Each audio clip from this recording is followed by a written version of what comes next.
دختر اینا چیه دیگه؟ داری کجا میری فسه؟ دختر دوست داشتنیتون منو از این خونه بیرونم کرد. منم هیچ علاقه‌ای ندارم اینجا بمونم. این یعنی چی؟ اون کیه که بخواد تو رو از این خونه بیرون کنه؟ تو چرا نمیخوای اینجا بمونی؟ فزه؟ من دارم ازت سوال میکنم، جواب بده. ببین عزیزم، من این روزا خیلی آشفتم، تو بیشتر از این اذیتم نکن. شما دو تا چرا این بچه ها همش با هم دعوا میکنین؟ بیا بریم من با عروس صحبت میکنم ببینم چی شده. اما لطفاً لازم نیست شما با عروج حرف بزنین.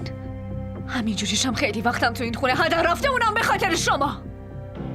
به خاطر شما چه اتفاقایی که برای من نیفتاد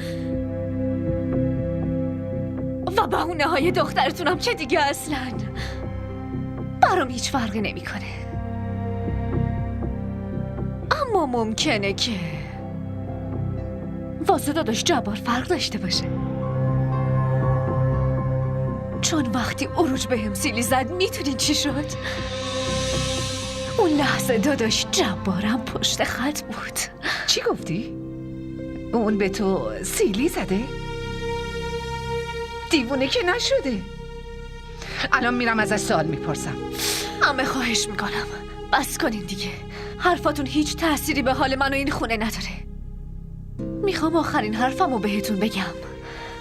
میدونید بزرگترین مشکل این خونه چیه؟ شما. به خاطر شماست که کسی نمیتونه تو این خونه نفس راحت بکشه، چون شما همیشه تصمیمات خودتون رو به بقیه تحمیل میکنین. اگه شما خودتون رو درست کنین همه دیگه تمام مشکلات این خونه حل میشه. تا اومدن جبار هیچ جایی نمیری، شنیدی؟ من به خاطر داداش جبار نیومدم تو این خونه، به خاطر خودم اومده بودم. اگه نه اون دلیلی که به خاطرش اومدم دیگه وجود نداره. بهتر من از اینجا برم.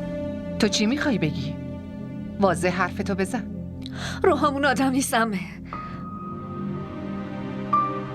روحام دیگه اون آدمی نیست که به خاطر عشقش من تو این خونه اومدم. اون عوض شده. خب منم از اون دخترایی نیستم که بتونم هی سازش کنم و افسار زندگی خودم و دست هر کسی بدم.